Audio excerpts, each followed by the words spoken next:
raison de l'heure, écoutez maintenant Alain Brossat.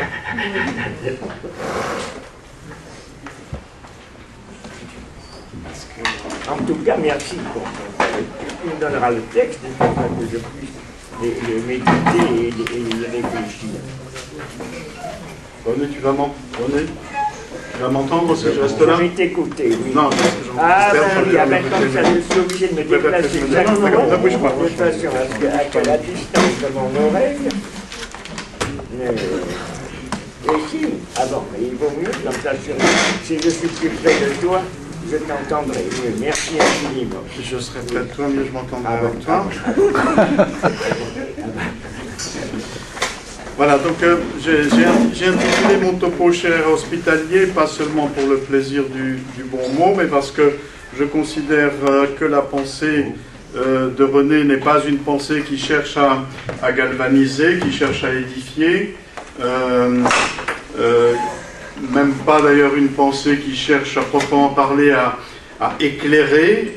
C'est une pensée qui encourage son lecteur à aller vers ses propres pensées, qui fait ouverture vers, disons, ce qui permet à celui qui le lit à faire prospérer ses propres pensées entre les lignes, entre les mots et dans les marges de son propre texte. Donc de ce point de vue, c'est une pensée qui accueille, c'est une pensée hospitalière.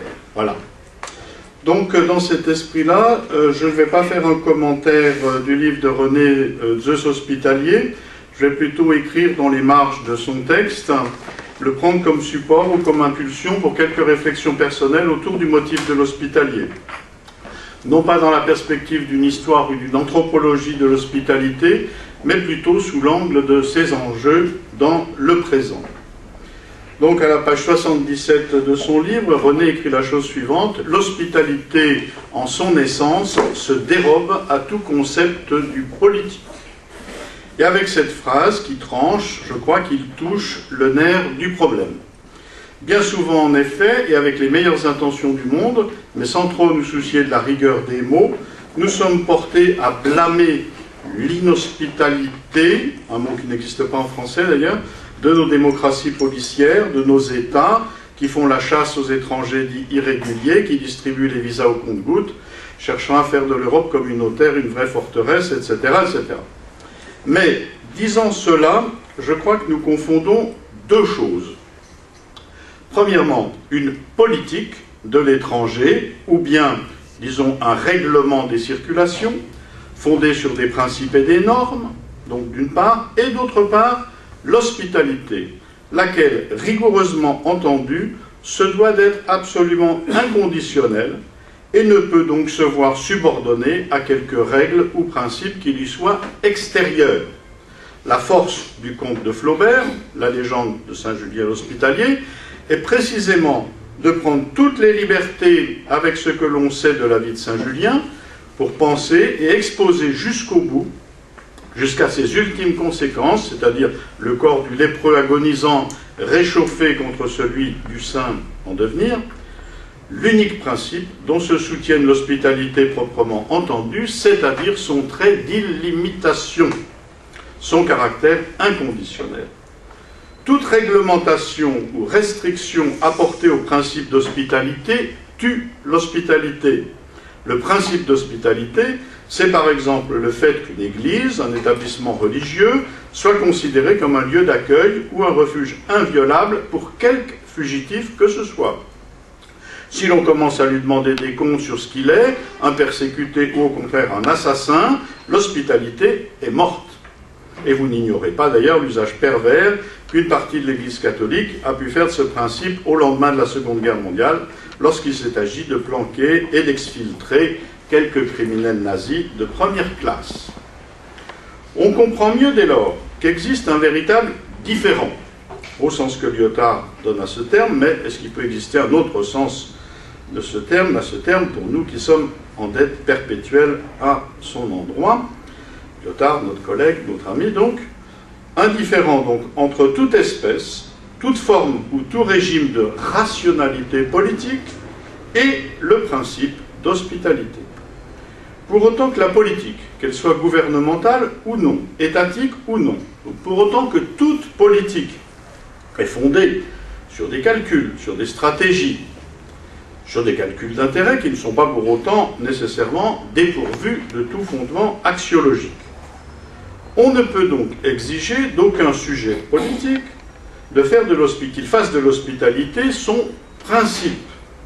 La notion même d'une politique de l'hospitalité recèle une contradiction dans les termes.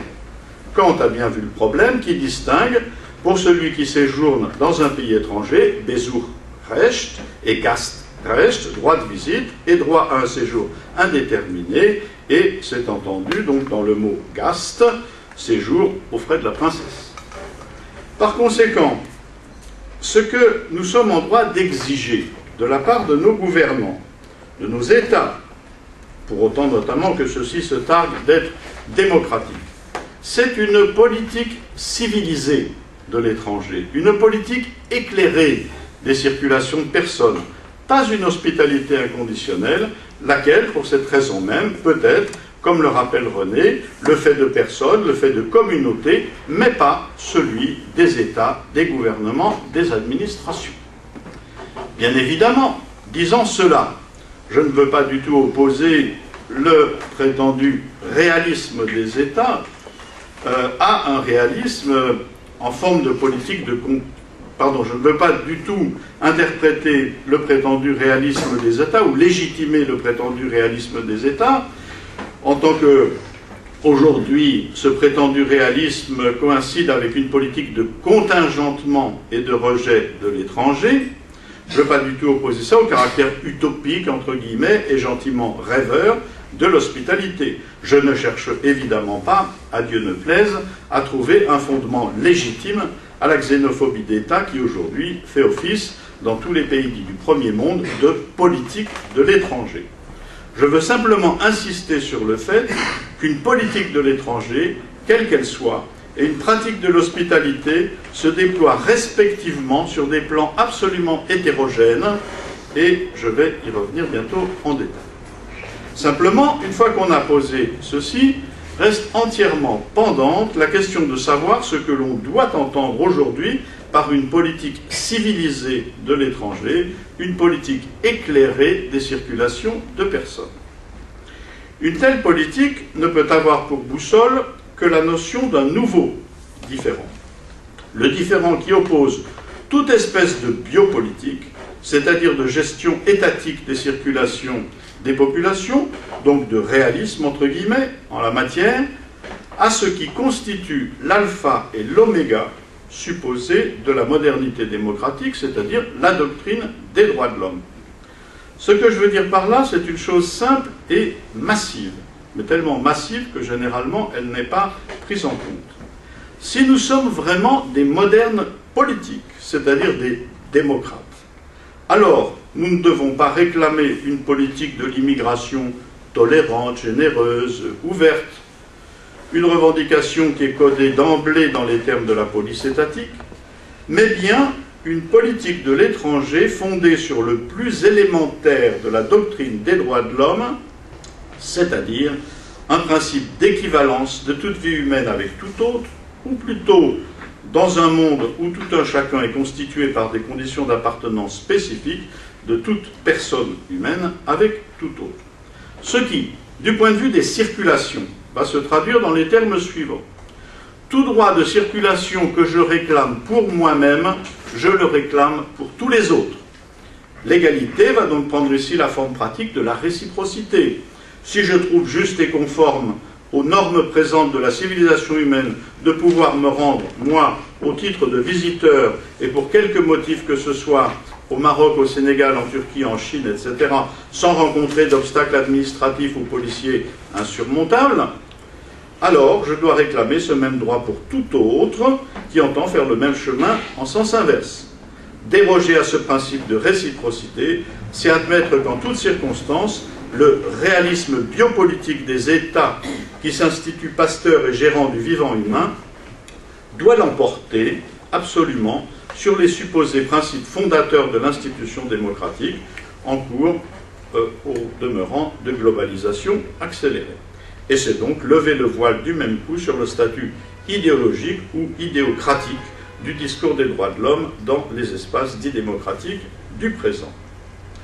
Si vous faites sur cette question le choix du réalisme étatique, si vous vous pliez aux injonctions de la rationalité biopolitique, qui de façon inflexible hiérarchise les catégories humaines, dès lors qu'il s'agit de statuer sur leurs possibilités de circulation et leurs conditions de séjour, alors vous pratiquez le reniement le plus massif et irréparable qui soit de votre appartenance à la condition démocratique. L'interprétation immunitaire des droits de l'homme, qui tend à les transformer en dispositifs destinés à protéger les corps, mis à mal par la violence de l'État ou celle du capitalisme sauvage. Cette interprétation immunitaire les vide de leur substance proprement politique et les réduit à une fonction de police modératrice. C'est l'atome politique insécable sur lequel s'agence toute la doctrine des droits de l'homme, à savoir, un homme est un homme, et non pas « il faut protéger l'humanité endolorie ». C'est à cela que nous devons faire référence. Ce qui, pour ce qui nous concerne ici, a une conséquence immédiate et foudroyante, non pas l'instauration d'un principe général d'hospitalité, inconditionnel et sans limite, mais tout simplement la reconnaissance par quiconque, en l'occurrence nous, les plus favorisés, d'un droit égal de circulation à ceux chez qui nous entendons nous rendre en toute liberté, comme touristes, comme businessmen, comme enseignants, etc. Si l'on déroge à ce principe élémentaire, basique, mais taillé dans le marbre, on tombe inexorablement dans les doubles standards de la gestion du vivant humain, et c'est l'aporie majeure du démocratisme, c'est-à-dire de l'idéologie démocratique contemporaine. Il y a bien eu des périodes où en France, la République a accueilli avec libéralité, et parfois même avec bienveillance, certains exilés ou demandeurs d'asile. Les Polonais, par exemple, après le coup d'État de Jaruzelski en 1981, mais aussi bien déjà au XIXe siècle, les Polonais, sous la Seconde République, et plus près de nous aussi des Iraniens, au temps du Shah, puis de Khomeini, des Chiliens, après le coup d'État de Pinochet. Mais ces pratiques bienveillantes, qui contrastent tellement avec la liquidation du droit d'asile aujourd'hui, ces pratiques n'en relèvent pas moins d'une politique d'accueil de l'étranger persécuté, une politique d'État qui est toujours fondée en dernière instance sur des analyses, sur des calculs, plutôt que sur des sentiments. L'État, d'ailleurs, n'est en guère de par sa nature propre sentimentale. Ce qui est encore, une fois, tout autre chose que l'hospitalité.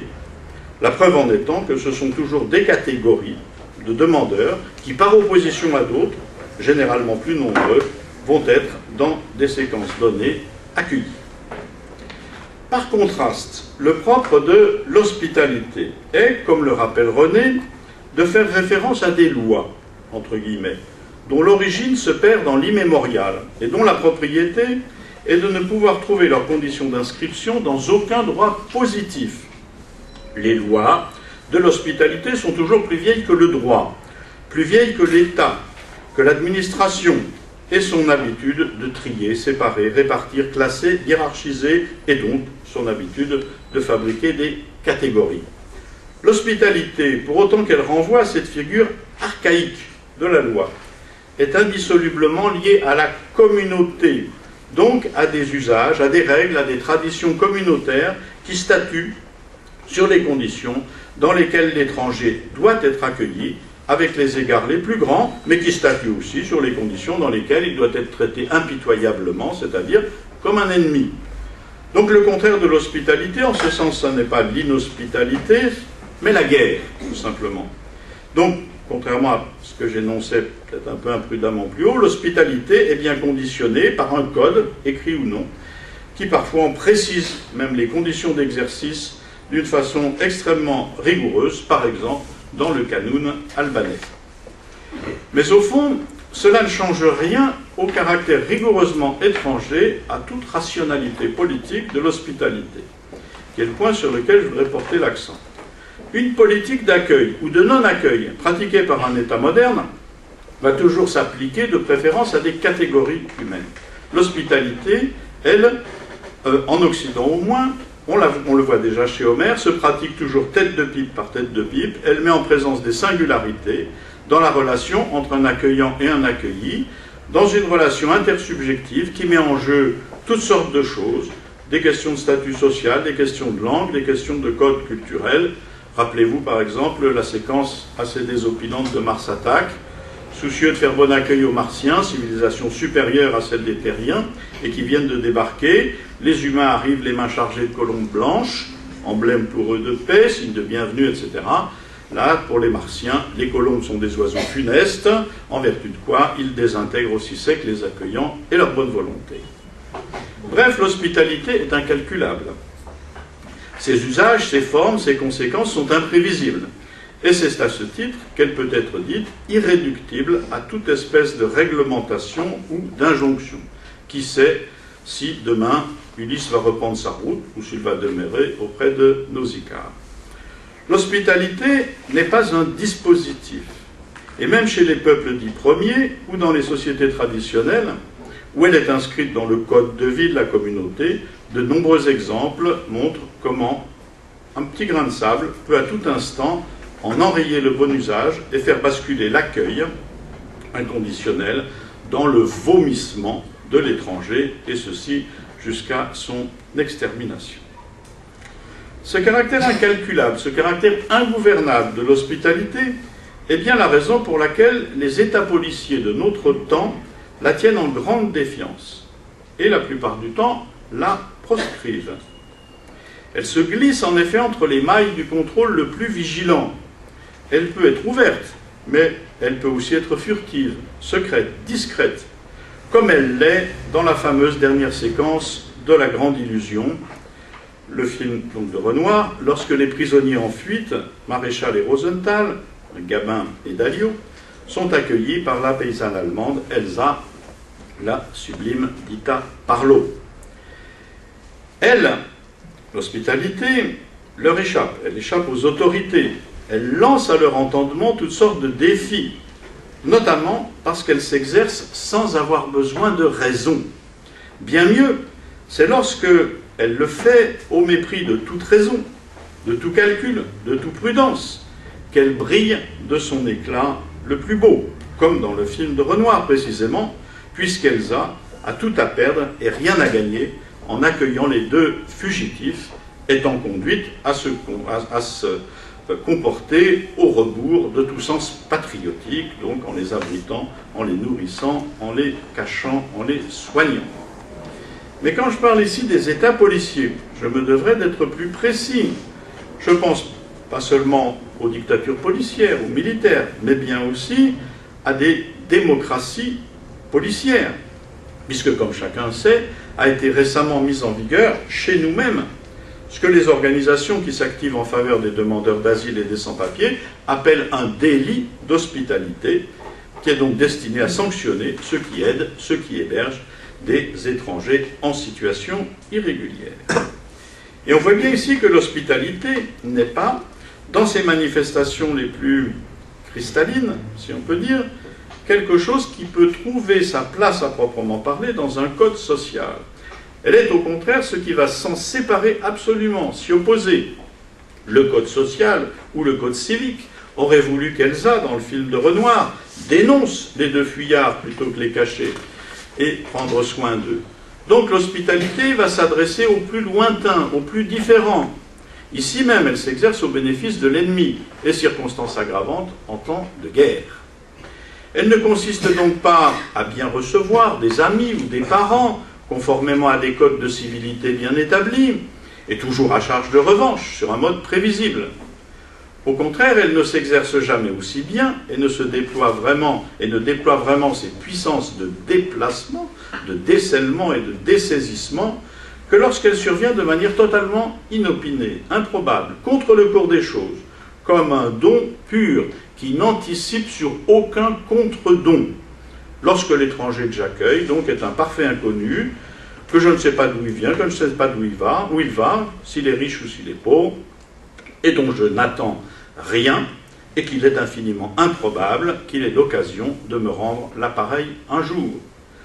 L'inconditionnalité de l'hospitalité vraie se manifeste ici dans l'absence d'attente de toute contrepartie, comme on le voit à nouveau dans le conte de Flaubert, le lépreux transi étant par excellence celui qui n'a rien à rendre, celui qui n'a rien à donner, dépourvu de tout, abandonné de tous qu'il est. La force du conte de Flaubert, la légende de Saint-Julien l'Hospitalier, est précisément de prendre toutes les libertés avec ce que l'on sait de la vie de Saint-Julien pour penser et exposer jusqu'au bout, jusqu'à ses ultimes conséquences, c'est-à-dire le corps du lépreux agonisant réchauffé contre celui du saint en devenir, l'unique principe dont se soutienne l'hospitalité proprement entendue, c'est-à-dire son trait d'illimitation, son caractère inconditionnel. Toute réglementation ou restriction apportée au principe d'hospitalité tue l'hospitalité. Le principe d'hospitalité, c'est par exemple le fait qu'une église, un établissement religieux, soit considéré comme un lieu d'accueil. À blâmer l'inhospitalité, un mot qui n'existe pas en français d'ailleurs, de nos démocraties policières, de nos États, qui font la chasse aux étrangers dits irréguliers, qui distribuent les visas au compte-gouttes, cherchant à faire de l'Europe communautaire une vraie forteresse, etc., etc. Mais, disant cela, je crois que nous confondons deux choses. Premièrement, une politique de l'étranger, ou bien, disons, un règlement des circulations, fondé sur des principes et des normes, donc d'une part, et d'autre part, l'hospitalité, laquelle, rigoureusement entendue, se doit d'être absolument inconditionnelle, et ne peut donc se voir subordonnée à quelques règles ou principes qui lui soient extérieurs. Donc, dans cet esprit-là, je ne vais pas faire un commentaire du livre de René Zeus Hospitalier, je vais plutôt écrire dans les marges de son texte, le prendre comme support ou comme impulsion pour quelques réflexions personnelles autour du motif de l'hospitalier. Non pas dans la perspective d'une histoire ou d'une anthropologie de l'hospitalité, mais plutôt sous l'angle de ses enjeux dans le présent. Donc à la page 77 de son livre, René écrit la chose suivante: « L'hospitalité, en son essence, se dérobe à tout concept du politique. » Et avec cette phrase qui tranche, je crois qu'il touche le nerf du problème. Bien souvent, en effet, et avec les meilleures intentions du monde, mais sans trop nous soucier de la rigueur des mots, nous sommes portés... En raison de l'heure, écoutez maintenant Alain Brossat.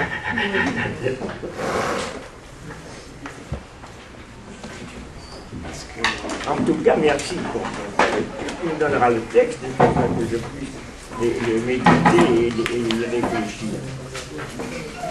René, tu vas m'entendre si je reste là? Je vais t'écouter, oui. Non, ah ben oui, comme ça, je suis obligé de me déplacer exactement ne bouge pas. de façon à la distance de mon oreille. Et si, ah bon, il vaut mieux, comme ça, si je suis plus près de toi, je t'entendrai mieux. Merci infiniment. Je serai près de toi, mieux je m'entendrai avec toi. Voilà, donc j'ai intitulé mon topo cher hospitalier, pas seulement pour le plaisir du bon mot, mais parce que je considère que la pensée de René n'est pas une pensée qui cherche à galvaniser, qui cherche à édifier, même pas d'ailleurs une pensée qui cherche à proprement parler à éclairer. C'est une pensée qui encourage son lecteur à aller vers ses propres pensées, qui fait ouverture vers, disons, ce qui permet à celui qui le lit à faire prospérer ses propres pensées entre les lignes, entre les mots et dans les marges de son propre texte. Donc de ce point de vue, c'est une pensée qui accueille, c'est une pensée hospitalière. Voilà.